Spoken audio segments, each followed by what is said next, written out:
gekommen. In München, im Rio Filmpalast. Mein Name ist Christophe Cotteret und. Ich bin derjenige, der diese Tour zu den Film Disunited Nations organisiert hat und den Filmemacher Christophe Cotteret, der Regisseur, und Francesca Albanese nach Deutschland eingeladen hat. Und bin total happy, dass wir heute hier eine Zwischenstation in München machen, ehe es dann morgen in den Exit-Pässe nach Berlin geht. Und wollte ganz kurz etwas zum Ablauf sagen.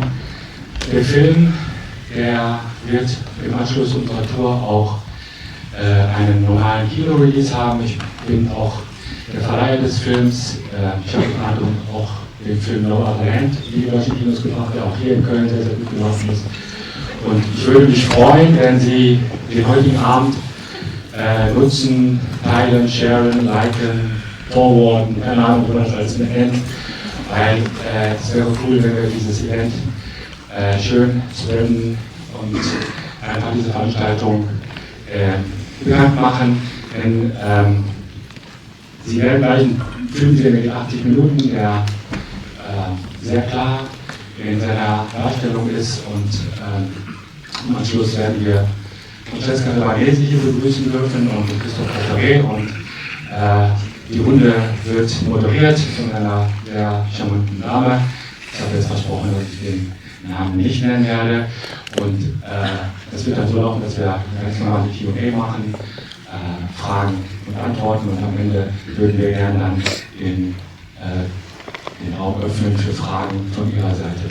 Da wir am Ende nicht so viel Zeit haben werden, kann es sein, dass wir vielleicht nur 4, 5, 6 Fragen zulassen. Daher jeder, der eine Frage hat, kann sie dann natürlich stellen. Je cooler, je wichtiger, desto besser. Für mich ist nur eins wichtig. Wir hatten gestern den Auftakt in Köln. Dort habe ich das im Kino gemacht. Und es waren 2 Screenings, und die waren auch beide ausverkauft, so wie auch hier, und auch Berlin ist ausverkauft.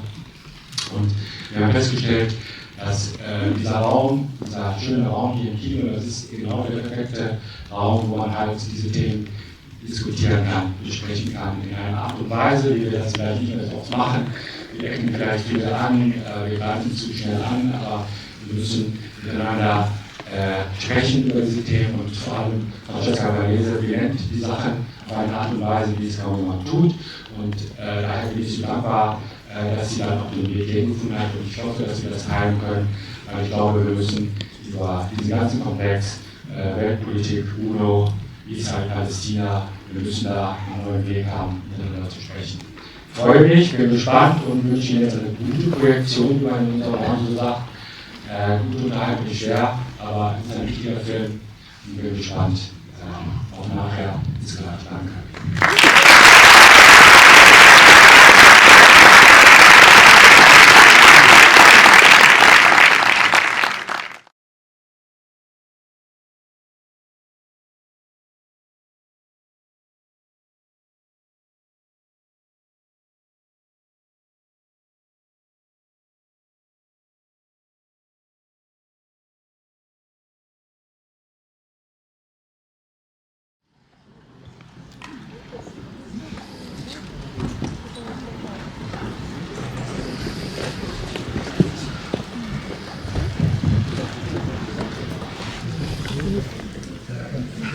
So, herzlich willkommen zurück.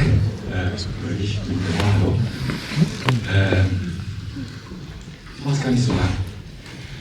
Ich hole einfach direkt die Menschen auf die Bühne, mit denen wir gleich ein bisschen sprechen können.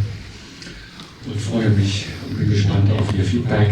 Und hole zuerst auf die Bühne eine wunderbare Moderatorin, die heute der Host sein wird. Das ist die Judith Scheid. Judith, kannst du sagen?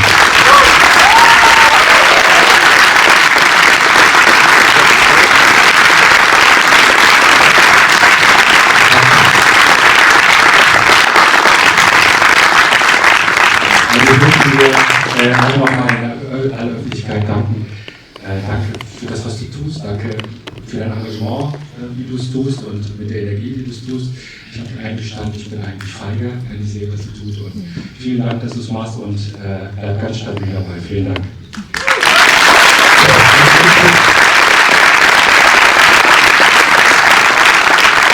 Als nächstes holen wir den wunderbaren Filmemacher. Ohne ihn gäbe es diesen Film nicht, der sich die Arbeit gemacht hat, über viele Jahre alles da zu sammeln und dann am Ende diesen Film zu machen. Den Regisseur Christophe Cotteret.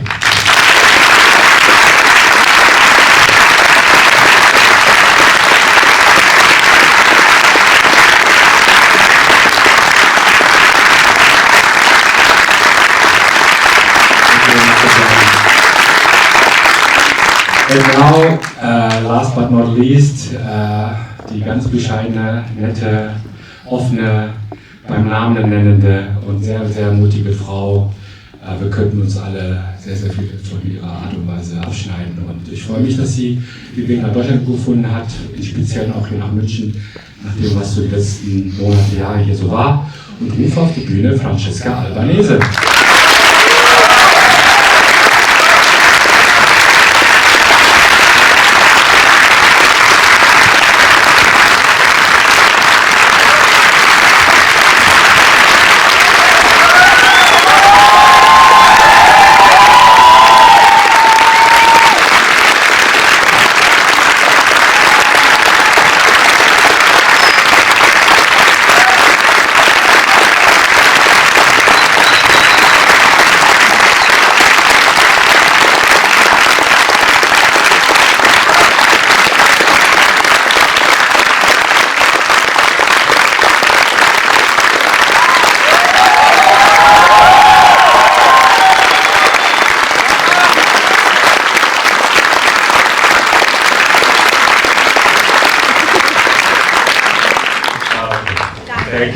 Thank you very much. So I think now we switch to English, and the stage is yours, Judith, and I'm here. If you need me, I can help you. But it is an amazing audience. Habt ihr vielleicht auch noch was für Sie oder so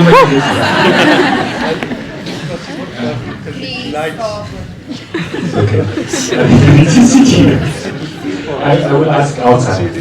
Okay. You see everyone, trust me. No, I mean, trust me.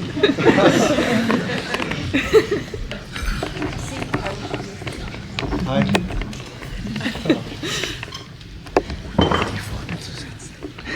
While we're waiting for maybe seat. Yeah, welcome and thank you for coming. I'm very happy and honored to see such a full room today. And yeah, I'm very honored to welcome you, Christophe and Francesca, here today. Yeah, thank you for coming here at a time like this. And it's really, we don't even have a demonstration today. I'm almost disappointed, but yeah. Tomorrow we have. Tomorrow, yeah, maybe early. It's going to be heated. We are Alina, who moderates. They're really comfortable. It's really cool. Yeah, that's cool. I'm going to change. Now the green chair, so we are. Later. Distributor here. On the German efficiency. yeah. It's better what people really want. You have to use the chair.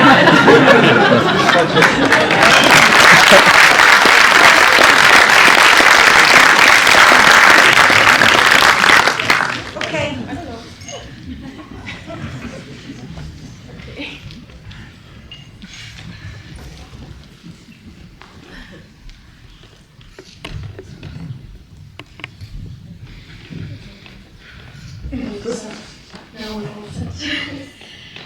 Yeah, I already said thank you for coming here, and I wanted to start with a very basic question to you, Francesca.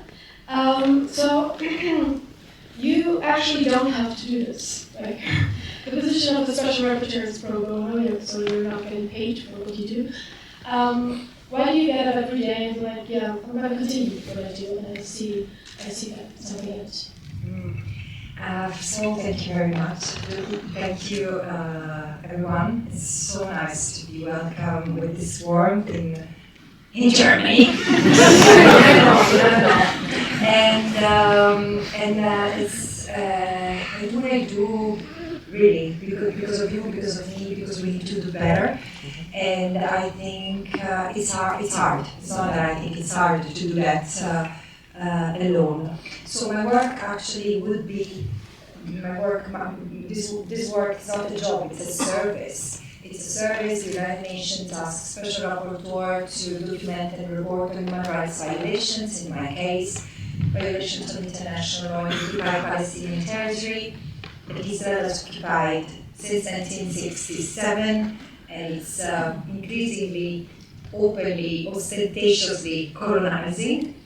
And so I could limit myself to write my reports and present them twice a year to the United Nations. Of course, I would have to continue. The minimum bearable would be to continue to investigate individual cases, but I can't. It's overwhelming. I mean, the number of the people killed, forcibly displaced, starved, arbitrarily arrested, tortured, raped, continues to increase under our eyes. And I don't know, honestly, I feel a greater responsibility in doing what I'm doing, and this is why this year I even decided to come and spend my birthday with you instead of my family.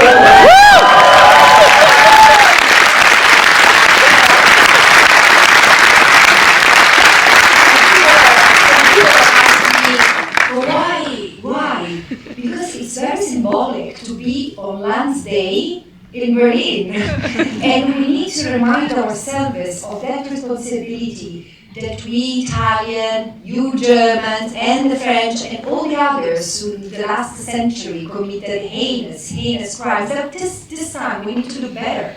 It seems that they are the system that defends Israel, that arms Israel, that provides financial and political, ideological cover and support for Israel is winning, but it's not. Otherwise, so many people wouldn't have been beaten in the streets for over 1.5 years in this country and wouldn't be in court right now, facing injustice, in fact, as it is now. So it's out of respect for all the students, all the people who have really put themselves in the line and at risk that I continue doing what I'm doing, because we need to change, and we need to help this system transform, because if it won't be better, it will be much, much worse for all of us.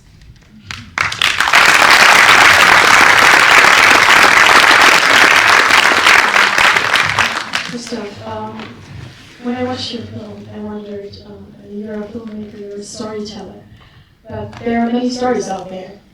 So why did you decide that's the story I need to tell, that's the story all of us need to do? Good evening. At the very, very beginning, I wanted to make a movie about United Nations, because when we were at the very beginning of 2024, and many people ask, well, what the United Nations is doing for Gaza, what the United Nations is doing for Palestine. Now it's not a war. We say, okay, it's already an ethnic cleansing and maybe act of genocide. So I wanted to say, why the United Nations, what they can do and what they cannot do. And that's why my first question. But if I ask that question in that term, I say, okay, you have government, you have diplomacy, you have humanitarian, you have human rights, you have different agencies in the United Nations. So if I make a movie like that, it was maybe very boring, I think. So at the moment I met Francesca. I didn't know Francesca before to meet in Tunis in the spring 24. Francesca made a report and she talked about genocide. And it was very important because she was the first person to talk about genocide. She was inside United Nations, but outside with the freedom of speech. So for me it was the best way to give an inclination of the mission of United Nations and one person in particular. So that was what I wanted to do, but I tell to myself today, like intellectually, but something was more important. Because when we are facing something like genocide, and it was not the first time I worked on genocide, I worked on Rwanda too, we know what happened after people died. We are negationists. And to start to make a movie very early in this process, it's a kind of way to fight against the future negationism. So that was the two motivations of the movie at the beginning.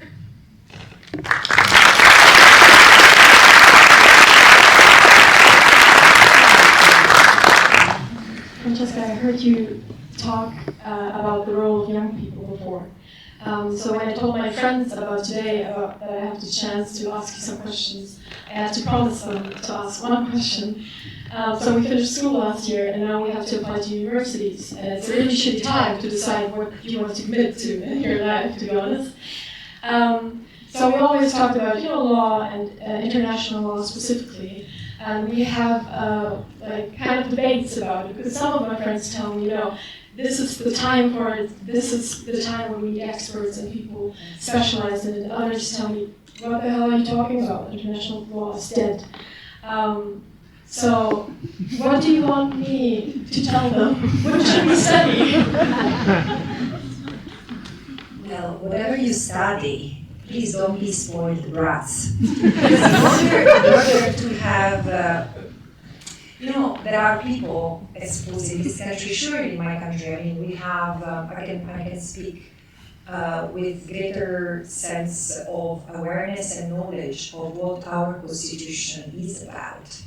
Our Constitution it was the product of the liberation, of the liberation from Nazi fascism, and there were hundreds of thousands of people who died fighting against Nazi fascism.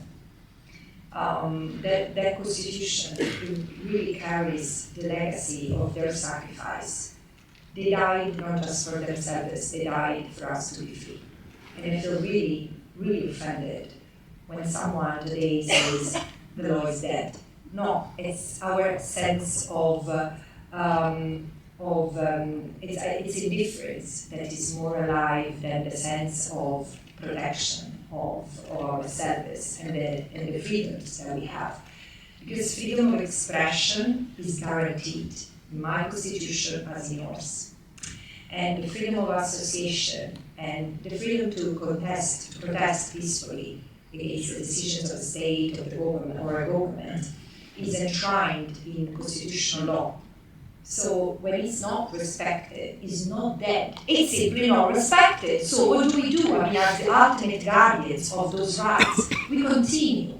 We do not obey. I know that it's, for the Germans, it's a difficult concept. But it's true. Sorry, guys. It's better to face reality. You do not obey unjust orders.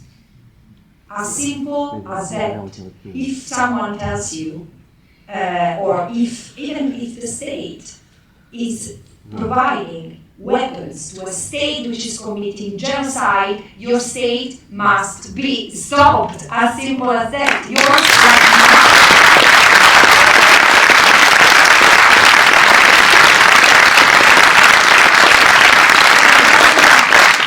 So it's not the law that is dead.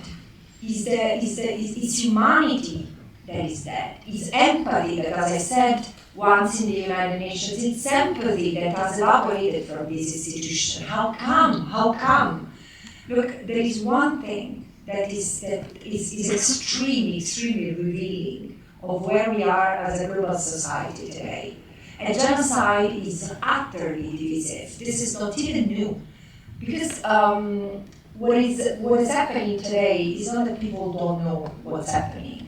People know, and there are people who suffer and put, as I said, themselves in the line in order to stop the genocide. And there are many in this country. So, there are, maybe not many, but there are in Israel. There are Israelis who stand against the genocide, who stand against occupation and against apartheid. It doesn't matter that it's a small number. We shall not invisibilize them. We need to unite all the dots that stand against the system, because this is the best way to react to the system. But there is another part of the reality which is in denial, and this denial is worse than ignorance. We were saying negazionismo, and that's sad, because it's not even not knowing, it's denying what you know. You see the killing of children, but then you say, but it is, in any case, it's not a crime. Yes, of course it's a crime. How can we draw a line and say that killing 22,000 children is criminal, is vicious, and is to stop? And so today we have to stand against this. I do believe that students and young people should really feel inspired by studying law, now more than ever. But more than studying, you need to practice. You need, even if you study engineering, let's talk about the engineers. Even if whatever you study, remind yourself as always that you are not alone, and that your job is not a game.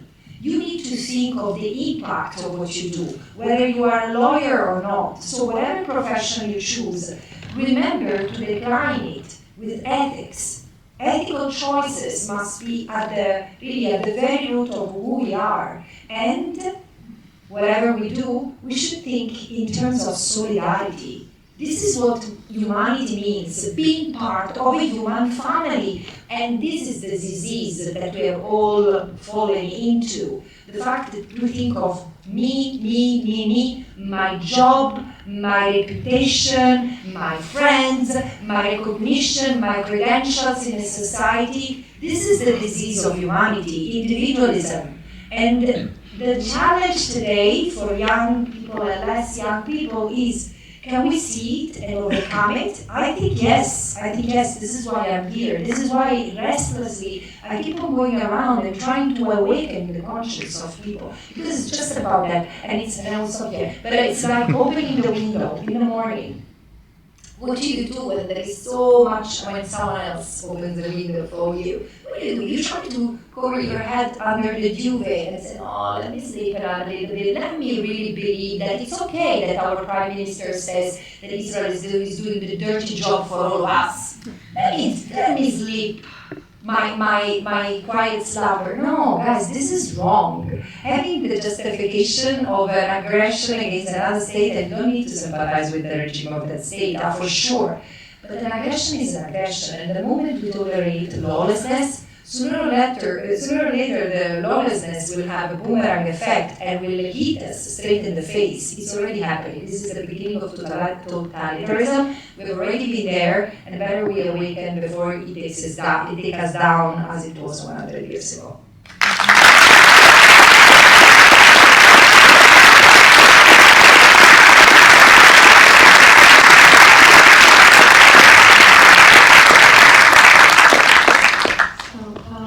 You've served as the UN Special Rapporteur since May 2022.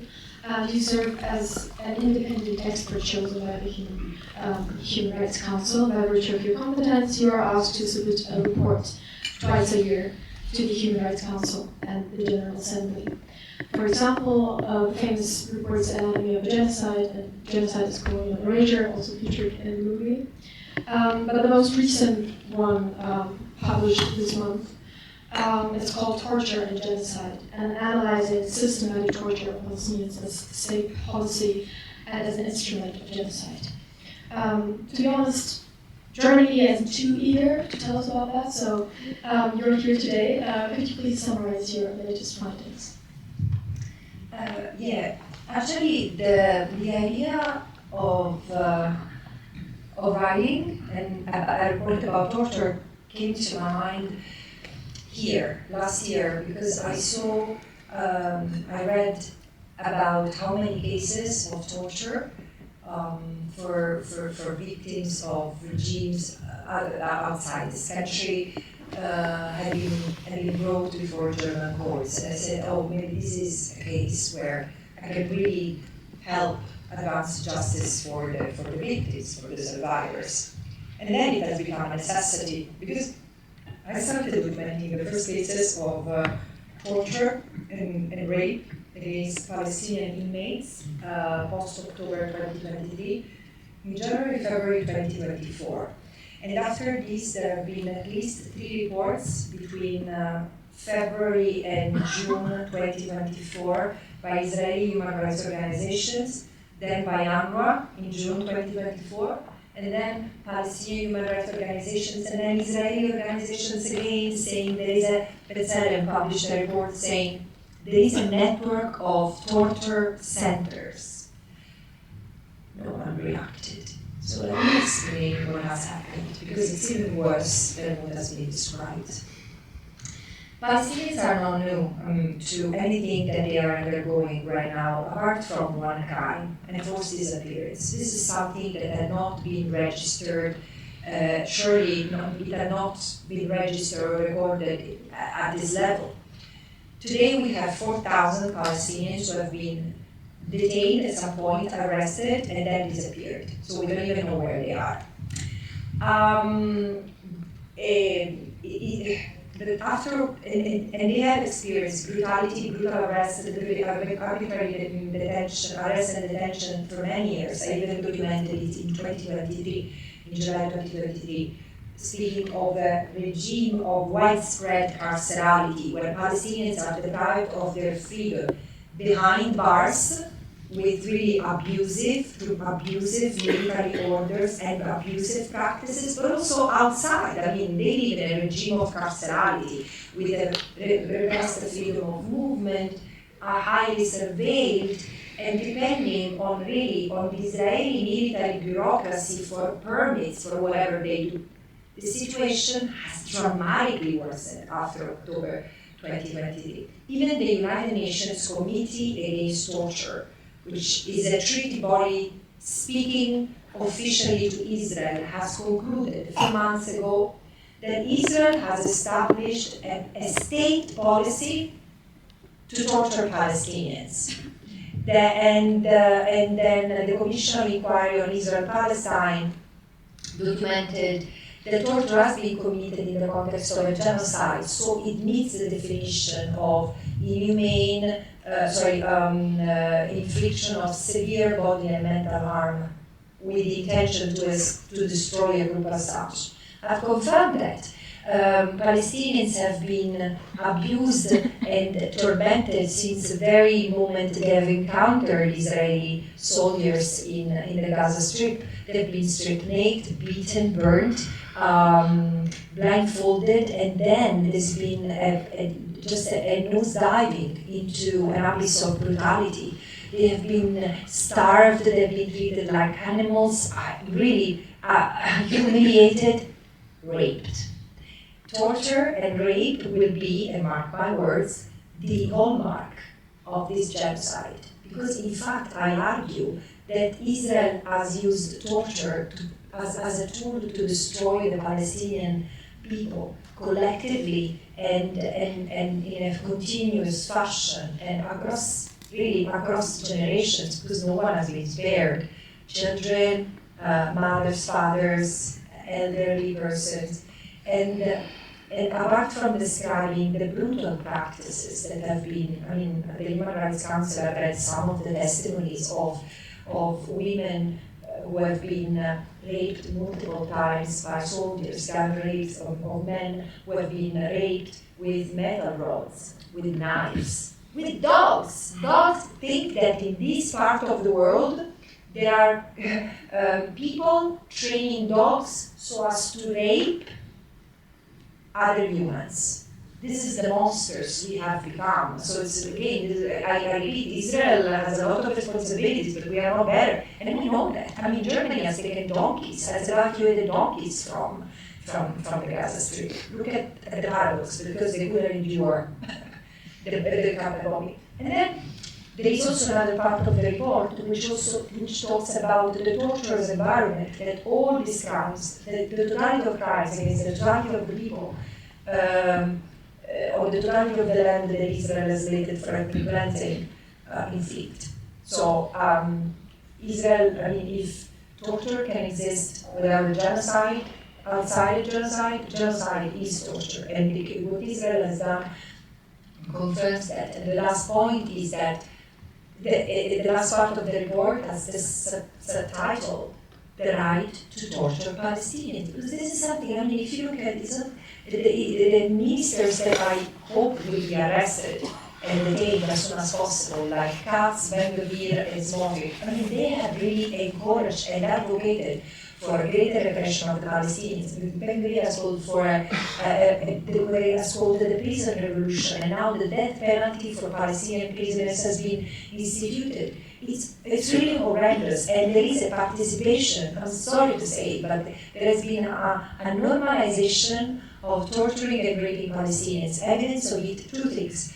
The charges that were pressed against 5 people, 5 Israeli soldiers who in Sedeman, this military camp where one of the torture centers where Palestinians have been detained in the desert, they were filmed gang raping with a knife a Palestinian who was then sent to a hospital. He was held in horrible conditions in the hospital and then sent back to Sedeman.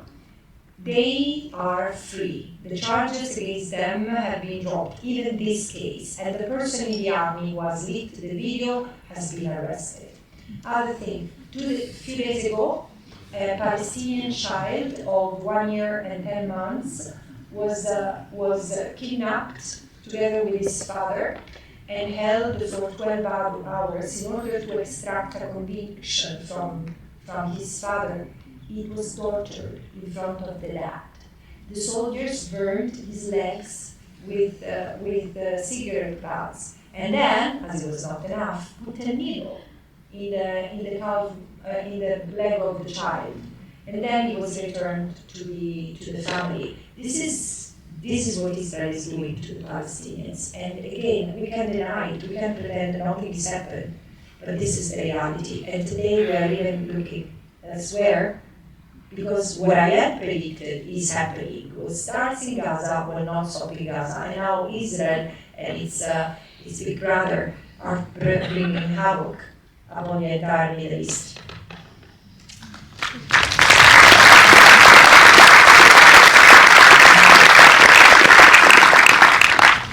Christophe, I think a lot of us can probably relate to and say that the last 3 years specifically showed us that the phenomenon of missing accountability and the missing leverage of us to hold our governments accountable and companies accountable does not limit to just governments, but also applies to our media,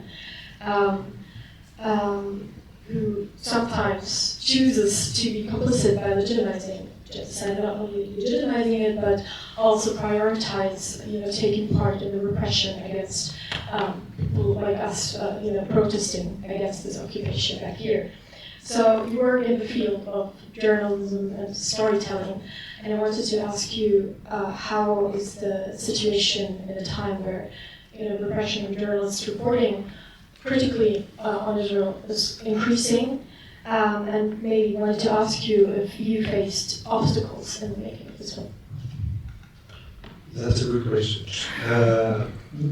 First of all, I think no journalist has, because he has a salary, or to say some fake news. I don't understand why, because I know, because you have pressure from the director of the newspaper or some media.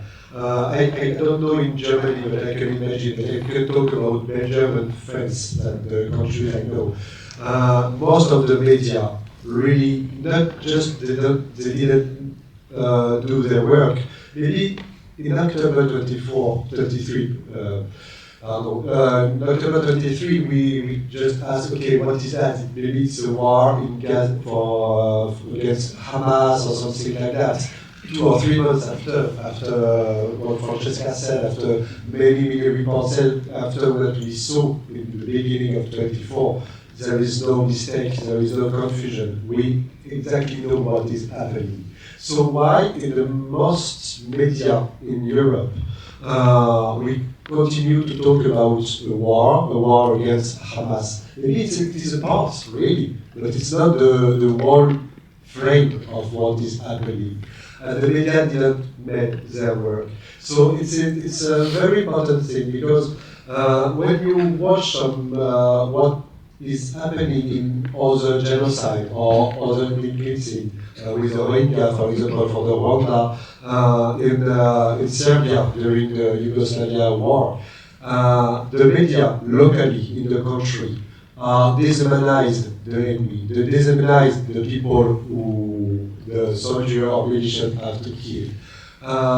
In the specific case of Gaza, as Francesca said, we know everything from the beginning and watch this. So it's the media abroad the country who contributes of the genocide, who is complice of the genocide, most of the media. Not because they asked to kill some people in Gaza, but because they contribute to dehumanize the Palestinian condition and what is happening in Gaza. And we have a big responsibility for that, a very big responsibility. So now, what is our role? As a journalist, as a documentarist, as a special rapporteur, is to put the good storytelling. So I talk about, of course, about the negationism, but now one documentary is not enough, but if we make 10, 20, 30 documentaries, and we make books, and we make reports, and we make medicines, we fight against a false narrative. It is very, very important to do that, because we know that it's only the winner who have the hand of the narrative. So now we are not the winner. Maybe people will be huge after the Israel and things like that. But now Israel is doing his war everywhere in the Middle East. So we have to make the good storytelling. So that's our role, I think, tonight and for all the journalists. Yeah.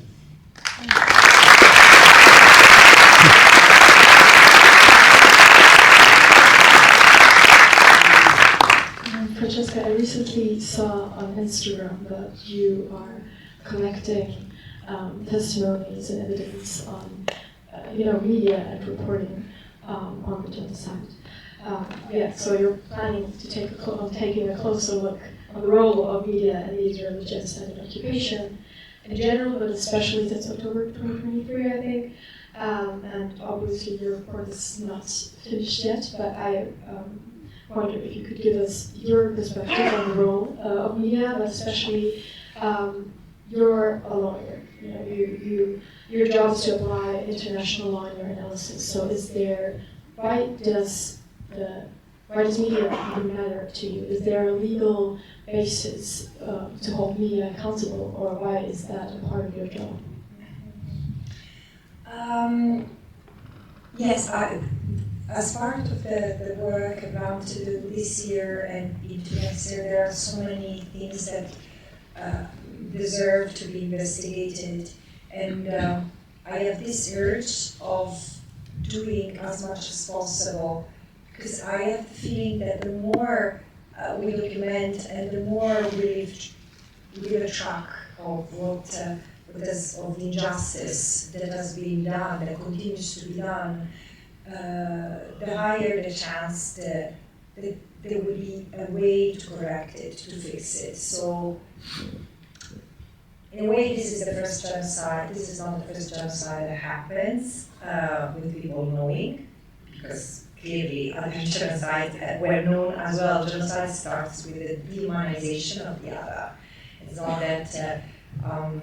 It's not just about the final solution. It's really when the other loses meaning and can be misrepresented, mistreated, made void of human worth.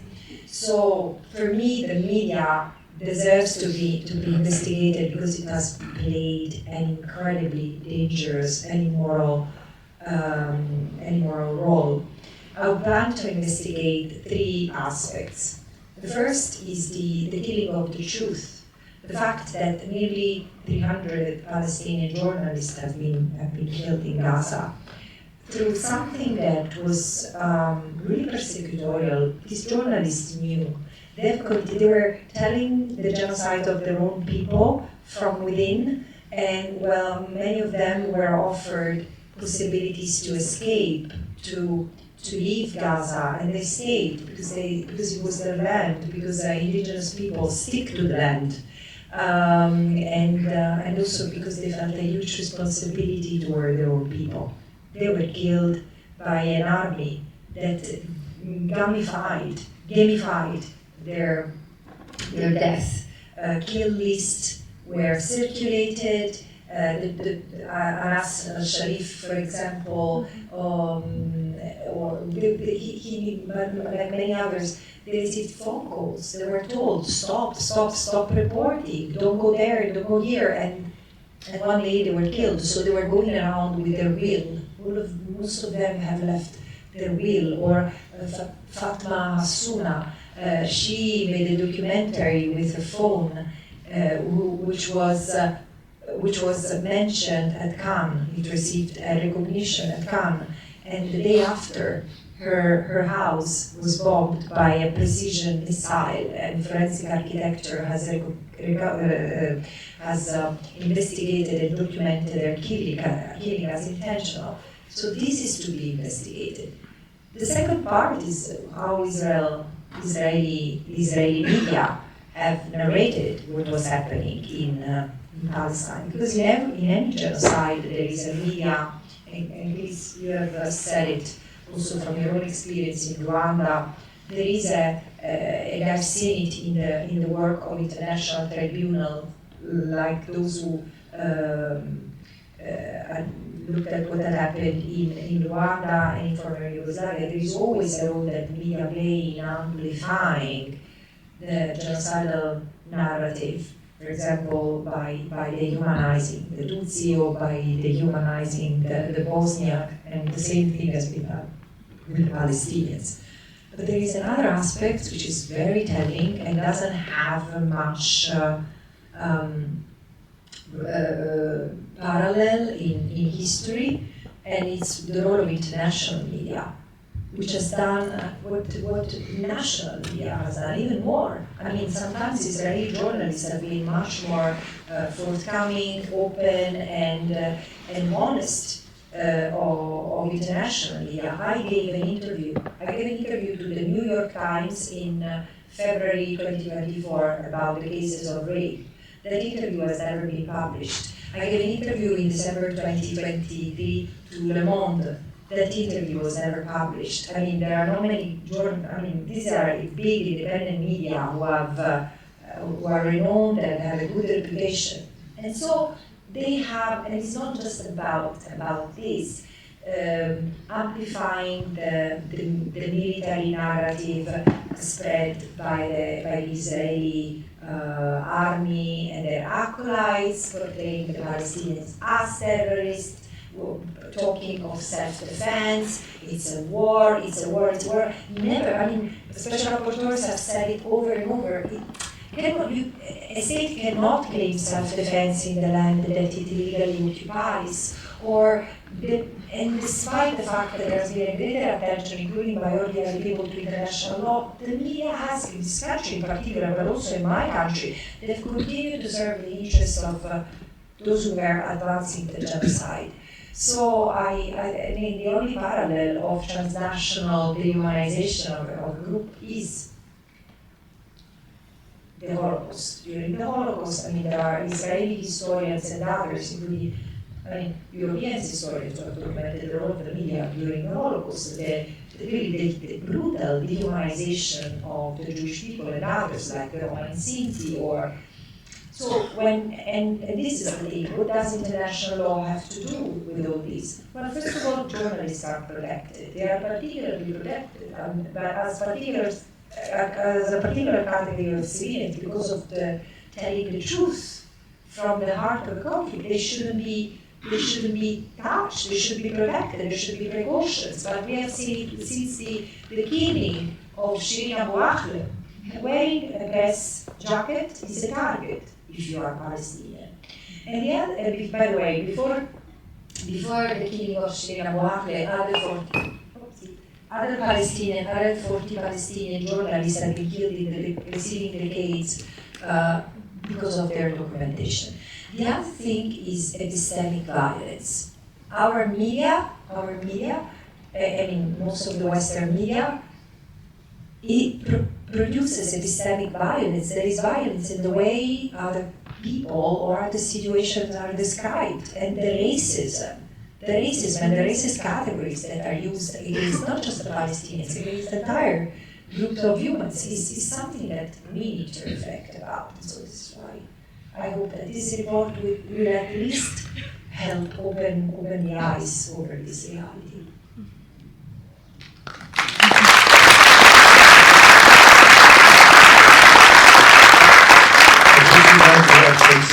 What Francesca said, she reminded us there is 300 Palestinian journalists who died in Gaza.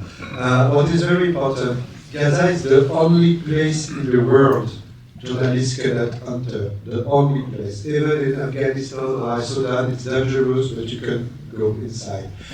So foreign journalists cannot come inside Gaza from France or Germany, but there was no protestation about the countries where the journalists come from. That's a very big important to say that, because France didn't support the journalists to go inside Gaza. I don't know if Germany support German journalists to go there, but I don't think it was the case. So it is very important to document, and the state voluntarily didn't want to push Israel to accept journalists inside Gaza. That's really a lot of things.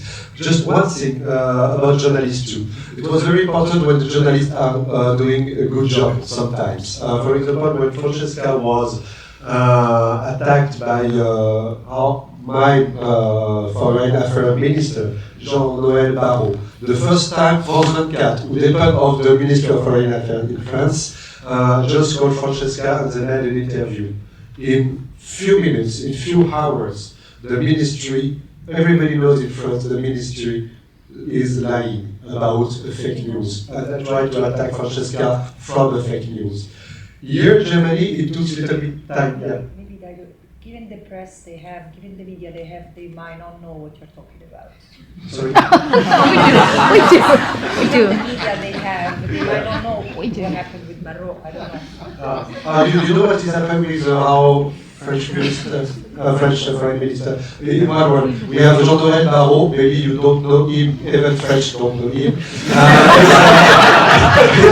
Foreign affairs minister. And he decided, because there is some pressure to say, oh, Francesca has to quit her job as a special rapporteur because she said Israel is... I didn't say that. No. Said that. She said. It was a fake news. It was a really fake news made by UNWatch. I talk in the movie, and UNWatch made a long video, they cut inside. And so Francesca didn't say that. So France 24 said, okay, the foreign minister wants Francesca quit her job, but she didn't say that. So it was ridiculous for the minister, and that's because journalists in France make their job. So already it was a big problem, a big mess for the Ministry of Foreign Affairs. Here, when the Israeli ambassador in Germany wanted to stop Francesca, the video of Francesca, and the broadcast of the movie, you have some kind of conservative press who continue during 2 weeks to say, oh, Francesca says that in that video. It was a fake news. But nobody in German press checked only at the very beginning the video. So that's why, even in this case, the role of the journalist is very, very, very important.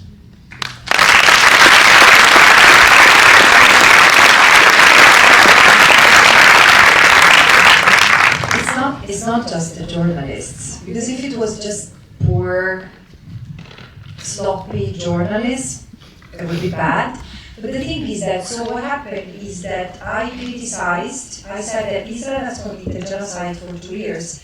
And the problem is that there is an entire system that has provided justification, political cover, funds, and military support to Israel while it was committing genocide. It's not my opinion. I've documented this for 1 year. I've been sanctioned by the United States for saying that. So I took on risks, but what I said was not attackable. And this is why it's so shocking for them. So I spoke of the system and I said, this system is a danger for all of us.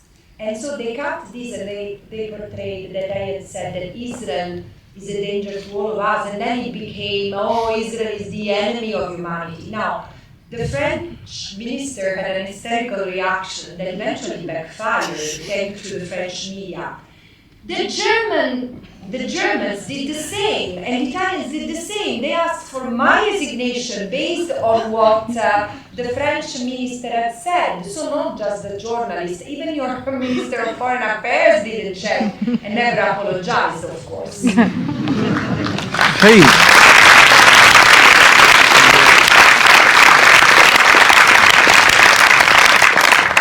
So I have basically like 1,000 more questions, but I have the chance to ask some of them at least, and I think I should give you the chance to ask now what you want to know. So yeah. I choose for you. Choose. Oh, there is somebody here. Yeah. Okay. Do you want to write? Yeah.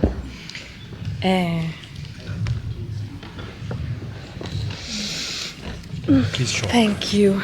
First of all, as a Palestinian, Francesca, I want to thank you sincerely. I'm proud as a woman also that when liberation comes, a woman like you has been such an important part of it. Please stay fierce. My question is, if we dare to dream of a better future, how would getting there look like, realistically but ambitiously? What major steps would take us there? Thank you.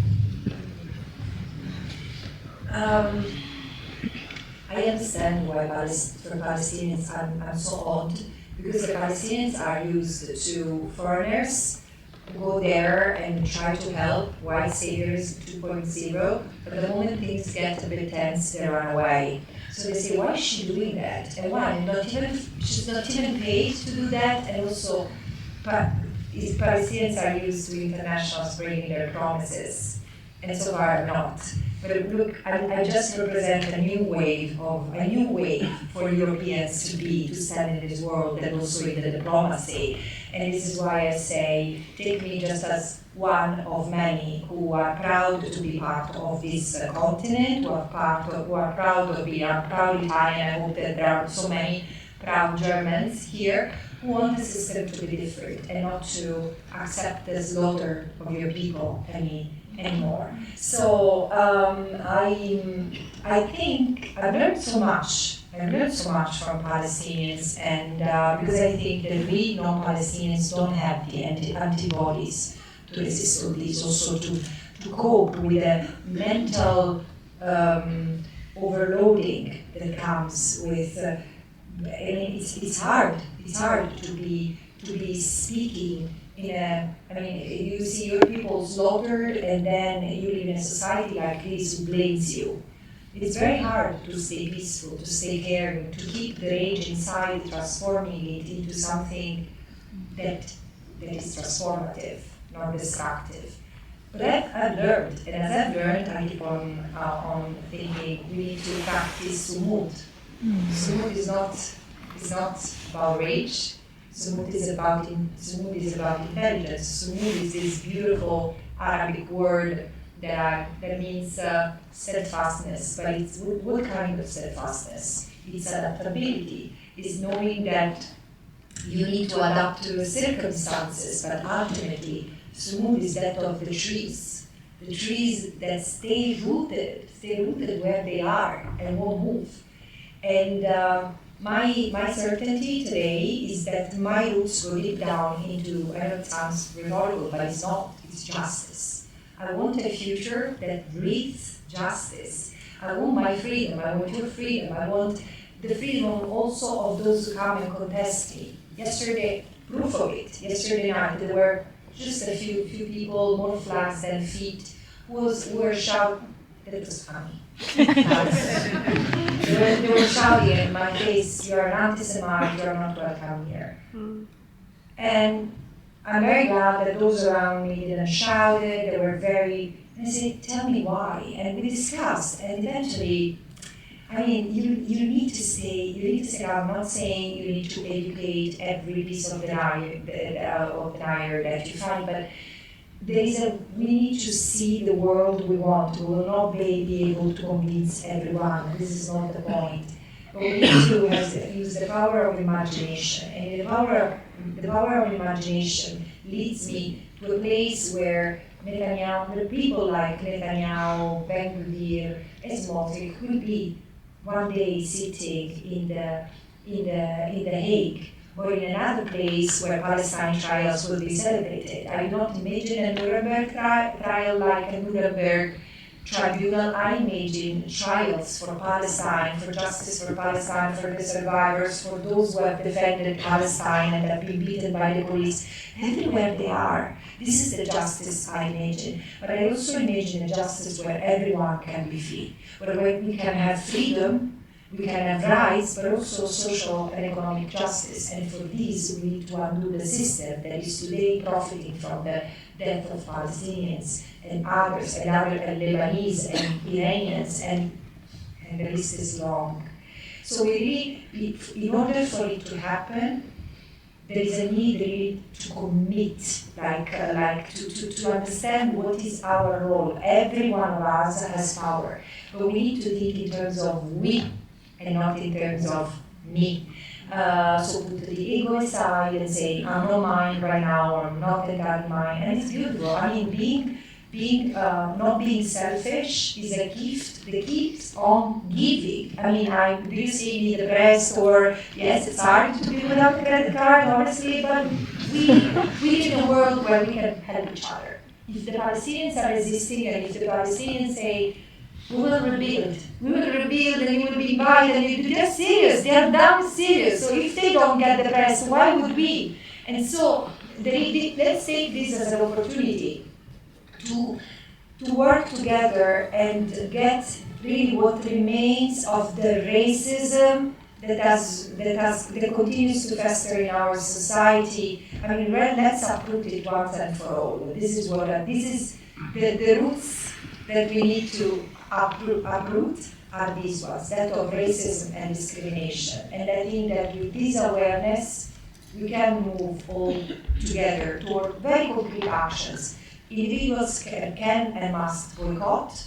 They have to speak out and hold the businesses accountable. I mean, I don't want to ask how many people have stopped using, in order not to get pressed, how many people have stopped using Airbnb and Booking.com? How many people stopped buying Zara or Coca-Cola? And don't think that this action doesn't change anything.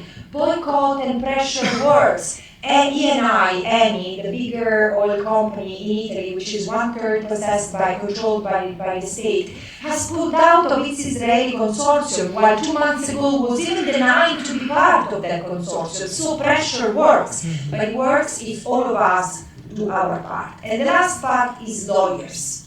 This country needs lawyers who put their legal capacities at the service of justice, because it cannot be left only on the students or on demonstrators, on protesters. Now, most of those who protested are facing trial. And lawyers must, like in Italy, like in Spain, like in England, like in Denmark, like in Norway, put a little bit of their time aside in order to help pro bono the people who need justice. So if we work according to the law, ethically and in solidarity, we will really get out of this genocide better than we entered. Otherwise, it will be really, really dark for all of us.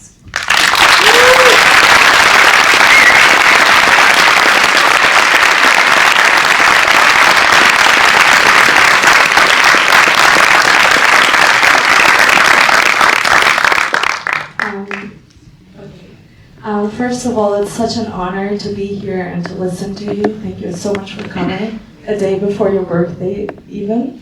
My name is Eileen. I'm an organizer here based in Munich, part of the collectives Academics for Justice and also Uni for Palestine, which you're probably aware of already.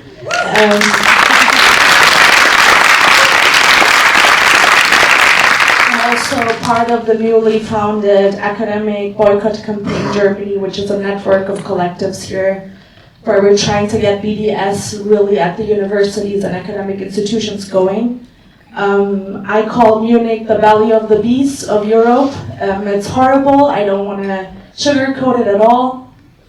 Our newly elected mayor was the main perpetrator of the, judicial going about our Palestine camp, and now he's the mayor, so wonderful news.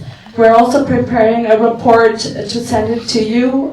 We had a hackathon today, which we call Research-thon, and got together. And my question is, how can we get BDS more by the UN pushed? Because we're really struggling as students and academics to get it even recognized, and even get it recognized as anti-Palestinian racism. I believe it needs to be phrased this way. There's so many collectives doing work here. There was the Palestinale who have been facing so much repression. We're not getting rooms. It's really, really bad. Like, as a person from an inside perspective, so like, how can we get BDS more involved with the UN? What can we as students or academics or scholars or just people in solidarity with Palestine do more to get BDS really going? Academic boycott in that sense. Thank you.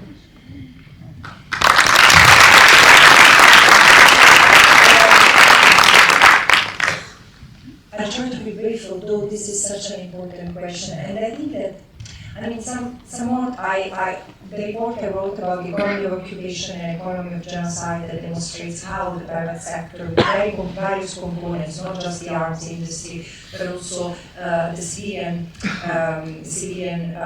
businesses, like you have cement, Heidelberg Cement. I warned this company. It looks very complicit with war crimes, like the war crime of pillaging in the West Bank. So of course, and then of course there are tourism industry, the production of goods and services, but also universities. And I named also the Munich, the MIT. Yeah, sorry. And yeah, the technical. I was hallucinating when I read all what this university is doing, and I agree with you. It really looks like the belly of the beast, because actually, if this university had to lose the funding connected to the economy of occupation, it would probably go bankrupt. So you understand why eventually it retorts against you. And it's shocking that the city, that other parts of the society are fine with it. But this is why I'm really pushing people. I'm encouraging you, part of the Palestine Solidarity Camp, and don't throw shoes at me, but to be patient, because people really don't see their anti-Semitism. Anti-Semitism still exists in these societies, in yours as in mine, and we have convinced ourselves that the hatred that we had against Jewish people 100 years ago is extinguished, not because anti-Semitism means being anti-Semite, and the anti-Muslim feeling that is in our part of the world is also part of anti-Semitism. So this is something, and you pay the price of being in Germany, being on the receiving end of the hysteria, the philo-Zionism hysteria that is in this country, that does nothing to do with protecting Jewish people, because Jewish people have been arrested in this country, have been mistreated in this country for standing against the genocide. So it has nothing to do with protecting the Jews or feeling guilty for what has been done to the Jews. Guilt is something else. Guilt is what I feel. Guilt is what makes me going away from my family over and over, and even with the heavy weight of the sanctions, because I think the life of other people is as important as mine, and we cannot be as bad as we were at the time of the Holocaust. So this is guilt. The rest is just hypocrisy. And I understand that what I'm saying is shocking for those who are still sleeping, for those who are still in denial. And then I'm saying to you, be patient, because people need to be educated. And it's like when you have too much light in your face, it's overwhelming, and people need to be explained what's happening. BDS is a philosophy, it's a lifestyle. So because here it's heavily penalized, it's heavily attacked, I wouldn't necessarily advise you to go with banners, to present it, just present it as an ethical choice and explain why it's also harmful for the Germans. Because, I mean, they might not be interested in helping others outside of this country, but they might understand that continuing to feed the beast, continuing to feed this war or profit-driven culture that is increasing, is damaging for the Germans themselves. And it's really about educating. I think that this is what I did was, frankly, where I could do the most, in a sense, even without, my intention was not to support the BDS, but I did amplify what the BDS was doing, because I pointed at the businesses, the insurances, the banks, the pension funds, the universities, the NGOs that contribute to Israel's unlawful practices against the Palestinians. So I can only encourage you to stay strong. I know it's tough, but we have no alternative. We need to keep on growing and remaining as gentle and caring, because shouting at people won't help.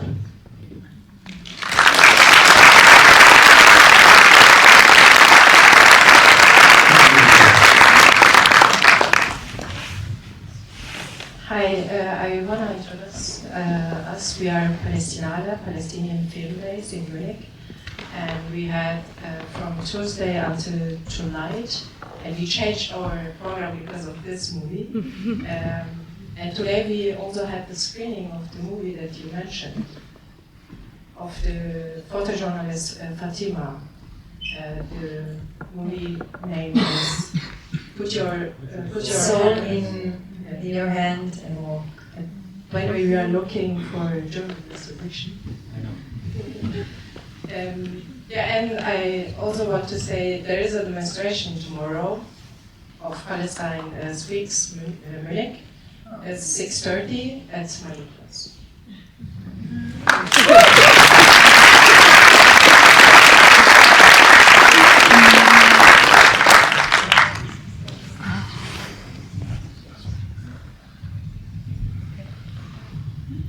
Buonasera Francesca, thank you for your efforts and support, and welcome to Germany. My name is Hakan Kaya. I'm part of the Global Smooth Flotilla German delegation. And as you know, we want to sail soon again to break the siege on Gaza. And some people ask us why we do continue to sail again, because last time they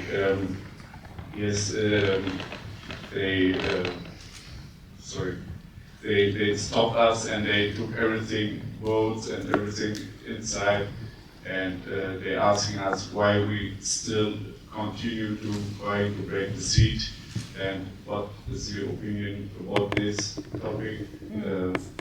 Grazie, ti amo.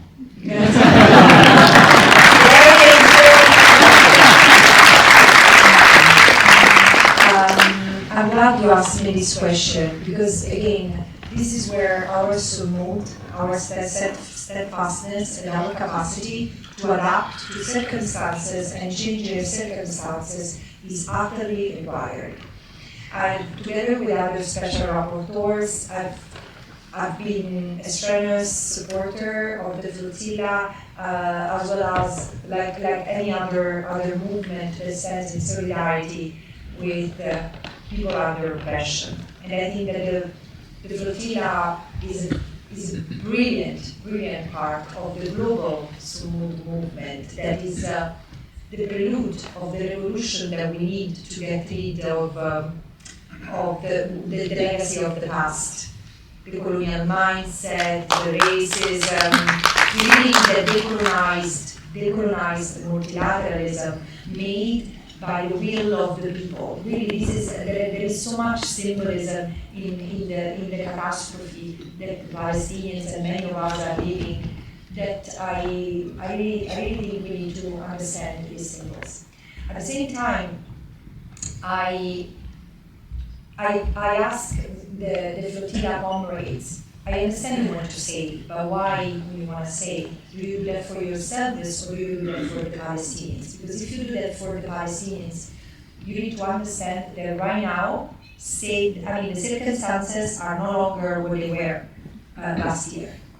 There is a war, and it's a regional war. So if you say now, as you had planned, you are going to get into a war zone.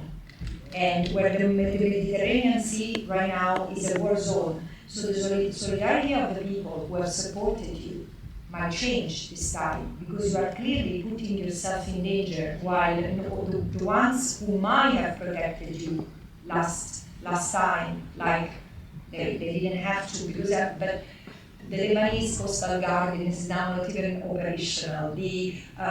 Everyone in the Mediterranean is a red zone. So think about that. Think also of the fact that right now, you will become an easy target. So I'm not dissuading you from continuing the work. I'm just saying there is so much that can be done as a flotilla. Do something that doesn't endanger you in a way that you will not be able to break the siege, and you will probably break the flotilla and what it represents in the movement. Because what is needed is to have a movement that thinks of what is strategic. Otherwise, it seems that, this is like the chair. I was so comfortable sitting on it. And because we had said that we had the chair. Okay, but I don't need the chair anymore. We had said that it's quite German. I'm joking. So you have to sit in the chair. I understand that you had planned to say, but now there is a damn war and it's going to get worse and worse. So what about adapting to the circumstances and preparing better? So joining the dock workers and make sure that there is enough solidarity from all those who are part of the flotilla to stop the boards. To stop the boards, because the thing is that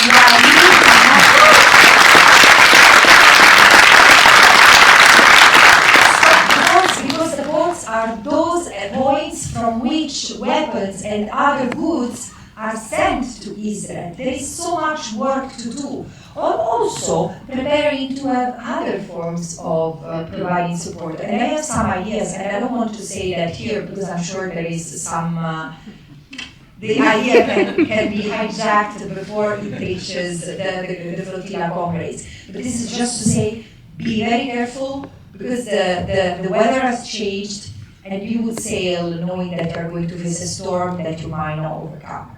Break the siege on Cuba.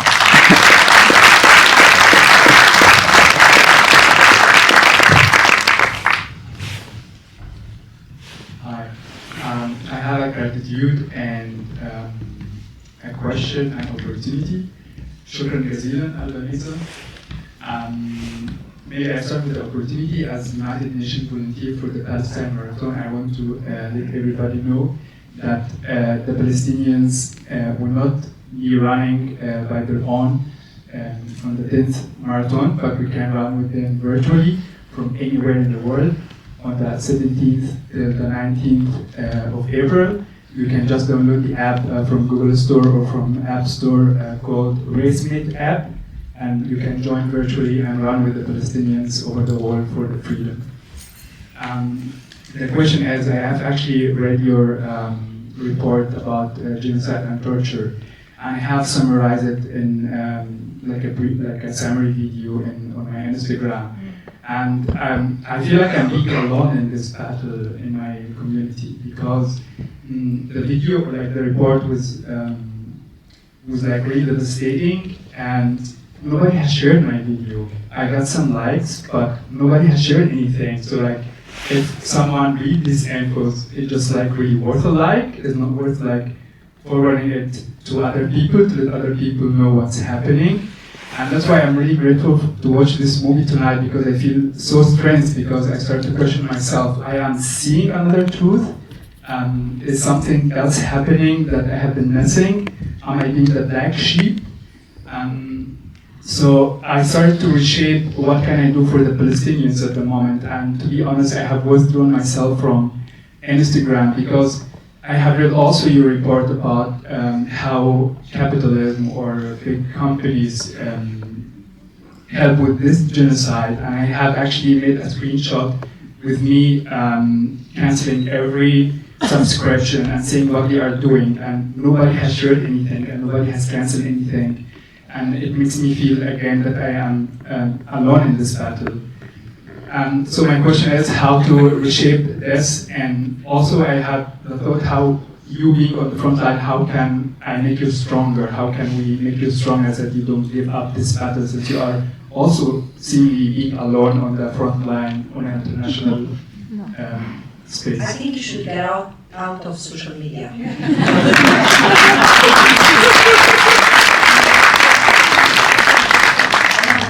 Guys, it's serious. It's serious. Who cares about the likes and the sharing? We don't transform the world just with social media. Is very important, very useful, but this is a tool. What we need to do is to stick together as human beings, to get back to ease and share. And for example, in the UN, let's understand also what this moment is. What we are trying to do is really revolutionary in the sense that we are caring for others in an unprecedented way. It seems that the world, all of a sudden, the world was so beautiful and now that beauty is collapsing. That's not true. The world was a pretty brutal place, and we are lucky because we have been living in the Truman Show for most of our life. I'm not talking to the Palestinians, of course, but I'm talking of those with my background. I mean, the world is this. The world is this, is made of profiteers who have always not even knew that private interests drive the economy and including international relations, and that thing has been going on for centuries. And it has also committed crimes, settler colonialism. And before becoming settler colonialism abroad, it was killing people inside this very continent. So until, and we'll never get tired to say, until a few decades ago, people of colors in this continent were kept in zoos, closer to Germany than to my own country. And racism and women were in a very subordinate situation. It has improved, but not much. I mean, we were, for centuries, we've been burned on the public square, and this is not a coincidence that today those who speak out are called witches. And I was accused of witchcraft. The thing is that today there is a global mobilization against genocide. And this has not been the case when there was the genocide in Rwanda. It's not that the Tutsi are less human. There were 800,000 Tutsi. 800,000 Tutsi were slaughtered in a matter of few months, and this government and my government and the French government, everyone knew, and the UN left. So there were no UN staff for Rwanda back then. There were no UN staff for that. So this time, it seems that there is a global conscience. It's very slow, I agree, we need to be more. But defeatism is the second enemy after denialism, and when the complicit are the criminals themselves. So we need to be careful in not exaggerating the lonely. I don't feel lonely at all. I've never felt so beloved and useful to something. I mean, I keep on thanking Palestine because it's horrible to do that during the genocide. But they said Palestine has given me the opportunity to become a better person in this life. And there is nothing ugly or lonely in doing that. Even if I were alone, I will keep on doing what I'm doing because it's making something that is just beautiful and fulfilling, and it's an amazing feeling. So probably I don't have recipes for happiness in this time, but doing things together helps. So again, UN stuff for Gaza, there are thousands of people in these organizations, so probably you will feel less lonely if you connect with them.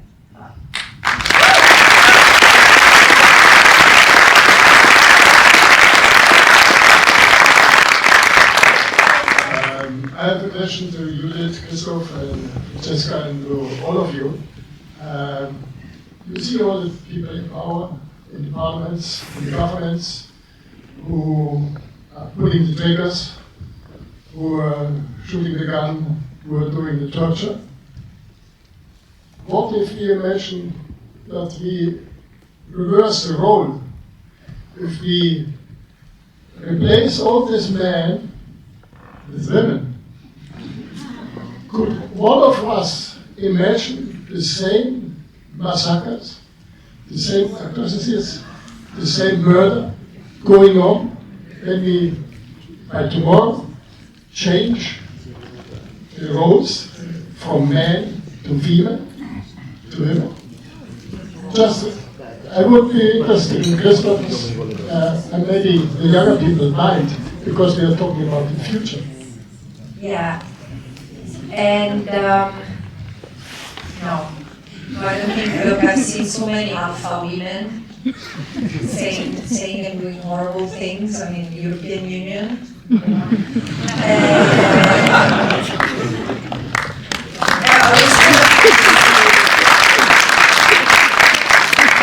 Honestly, I'm already politically correct enough, so I'll spare some criticism to German officials. But the thing is that I do believe that there is something right in what you're saying, but it's not about male versus female. It's really about the kind of energy we bring to this world. And I've said it that probably we have had enough of testosteronic declination of power. We need to have another kind of energy and a concept of power that is collective and not individualistic, that is about creating and not destroying. It's not about, it's really, we need to oppose this concept of work-driven and profit-driven lifestyle that we have embraced.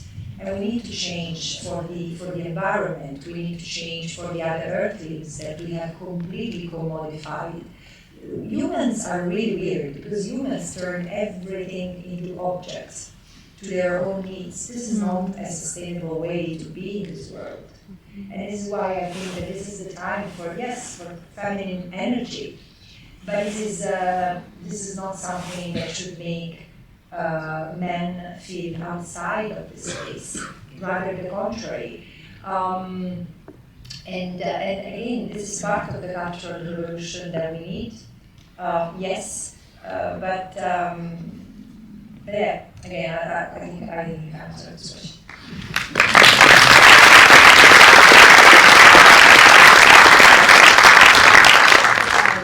So, you know it's going to be a difficult one, about the UN and the criminality and complicity of the UN. Not only that they gave away the land that was not theirs to give, not only that they recently handed Gaza on a platter to Trump. What we need is not to recognize yet another state, a so-called Palestinian state. What we need is to de-recognize the Zionist race state, the state of Israel. What reason is there not to kick out Israel from the General Assembly, as was done to South Africa for a far lesser crime of apartheid in 1974? I agree that Israel's credentials should be suspended, but look, no other country, no other member states of the United Nations, I'm saying about the United States, of the United Nations has made so much harm to the United Nations as Israel. Because think of, aside from the fact of accusing Secretary General, special rapporteurs of anti-Semitism, of supporting terrorism, of shredding the UN Charter in the General Assembly, in front of all the others. There is decorum, there are rules, there is a code of conduct, and Israel smashes it through its politicians, through its ambassadors, using language like witch, where against a woman in the United Nations, and look at what it means, telling a woman who speaks out, using the law, using knowledge, power. It's like, what is the consequence? Is this an image of the Middle Age burning of as a punishment? is echoed in his accusation. And of course, there is worse. There is the fact that Israel has killed over 300 UN staff members in Gaza. It has completely razed the UN premises in Gaza. It has declared the UN organizations like UNRWA a terrorist organization, preventing it from operating through Israel, the occupied Palestinian territory. And it's even worse because there have been UN agencies who have, with the usual voluntarism, have substituted. I mean, as UNRWA was collapsing, instead of standing behind, other UN agencies have said, okay, we'll do that, we will provide assistance, let's take the spoils of the UN. So you see, I mean, it's very complicated, but I do believe that Israel must be suspended from the United, if not expelled from the United Nations, which helped to create it. And this is a test for the United Nations, which have failed. They failed to push back on the concept of self-defense. Israel had no right whatsoever to declare war against the Palestinians in Gaza. Yes, of course, it has suffered very violent crimes on October 7. Who denies that? No one, certainly not me. But at the same time, Israel continues to be an unlawful occupier in the Gaza Strip, the West Bank, and East Jerusalem, and Israel must withdraw. So all international law has been violated, resolutions have been passed during the day, violated already the very night. I mean, the United Nations itself has turned international law into empty promises, and it will not survive. It will not survive, I'm 100% sure, it will not survive Gaza as other than an empty shell if it doesn't reconstitute itself. I wouldn't agree with one thing you said, that it has paved the way to this, because actually, in the Gaza Riviera, which by the way, I don't think it will ever happen. This is yet another destruction, because that land has other purposes in the mind of Israel and the United States, and it's more for industrial and commercial purposes, in my view. But based on the maps that Israel and Benjamin Netanyahu has been brandishing at the United Nations several times, undisturbed. But I do believe that it's the United Nations is being really kicked out itself from the game, because the fact that you have Trump creating an alternative to the Security Council, the Council of Peace, and the other people feeling psychologically overwhelmed, too psychologically overwhelmed to react, it's really serious for the United Nations itself. So yes, it's a betrayal, but it's also the collapse of a system that has no longer its raison d'etre. So we'll see what remains of this when the genocide is over. Okay, so we are really running out of time, so I just can make one question, the last question. And I'm sorry for all the other guys, but it's late, and yeah, it's your choice now. Thanks so much. On the back of that question, you actually already mentioned that the UN needs to reconstitute itself. What would be the future of the UN? If I see that there's, like, of the whole institution, if I see that there's some countries who decide about all of the other 200 countries, I think is the problem. When I see that there's a resolution to whether human rights should be fulfilled, right? I think Israel and America recently talked about it, and I see these tables coming up over and over again, and all of the time there's like one or two countries or three which block the kind of resolutions. I'm surprised this happens. Yes, the UN is failing. How should that institution be rebuilt to function in a proper way that it serves all of the people who understand? In order to rebuild the organization, we really need to change the systems that are part of the organization.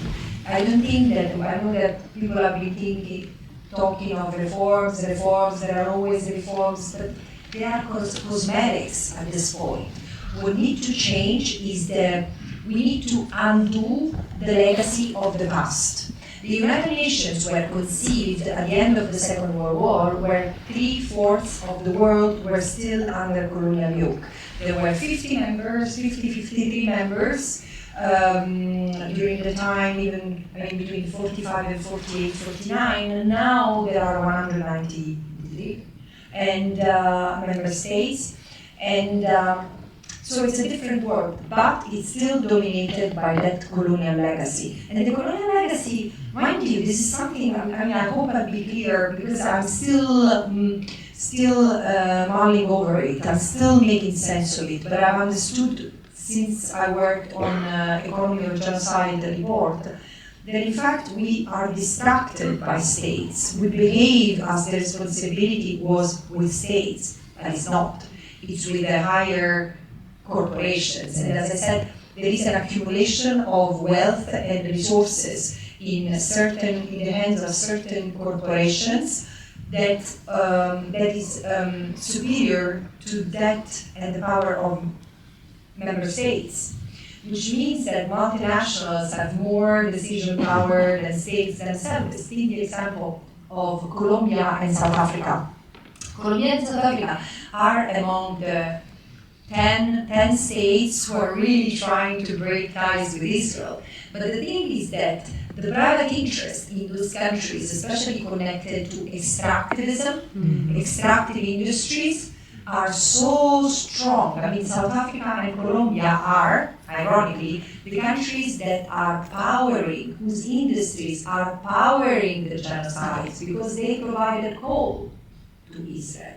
So of course South Africa and Colombia have tried, have even passed the crisis, just that the private interests are so strong that can destabilize the political system. This is why I insist, forget for a second member states and imagine that we were one and only beautiful human community. Now, imagine, and everything was black in the world, and now imagine if it was a concentration of color, a bright green, everywhere there is this concentration of military power, financial power that comes primarily from extractivism, who controls the raw materials and the economy. Financial and economic power, and then military power, because in order to continue to extract resources as no tomorrow, in violations of the right of self-determination of the people where the resources are, you need to use force. You need to use military violence. Are you following me? Yes. Good. So there is financial power, military power, and then you need to control the narrative. You need to continue telling people about the Truman Show, because if they take the red pill matrix, chances are that they will revolt. And this is why, if you look at where there is this concentration of financial, economic power, military power, and communication, the control of the algorithm, you will see, yes, the epicenter is on the East Coast and West Coast, but there is a lot of black in the US as well. And there are other fragments of this center of control in our own world, and this is what I call the system that we need to resist to.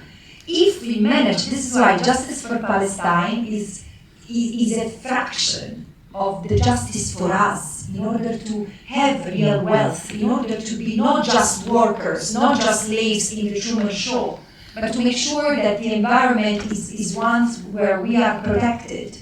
And we need to leave the world as something that we are borrowing from our children and not inheriting from our parents. And so, again, there is a huge transformation that is needed. But the chances now. And if we make it and make it right, it will be really, really a brighter future for all of us, and not just the Palestinians and the Israelis from the river to the sea.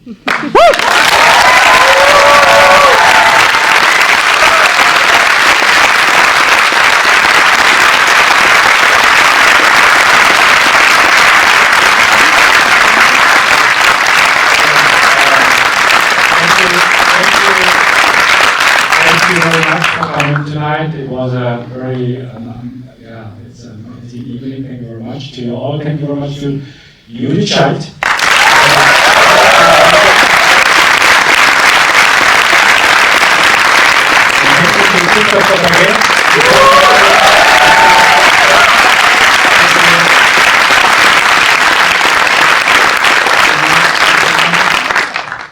Yes, that's often I start with that, with the introduction, but I wasn't there. I would like really to thank Mustafa and Mustafi.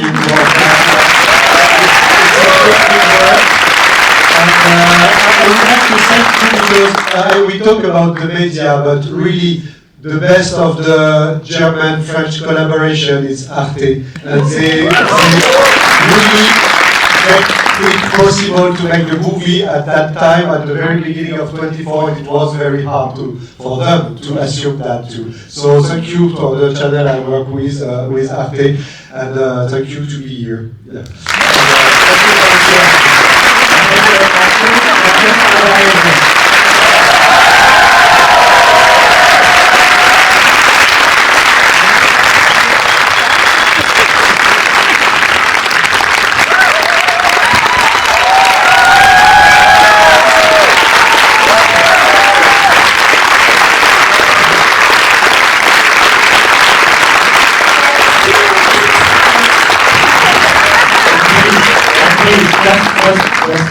One note. So tomorrow we are going to go into the Hexen Castle in Germany.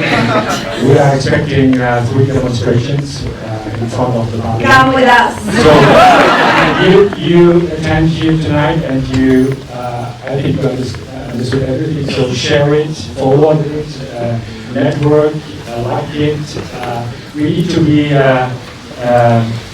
strong, let's say, and we need to spread what we had tonight here, and it's very important to talk about this film. And we are coming with the film to Germany, I think during the May, maybe we are going to release it here. Yeah. And the film will be here maybe in Munich as well, so spread it. Thank you very much for coming, and stay strong. Thank you.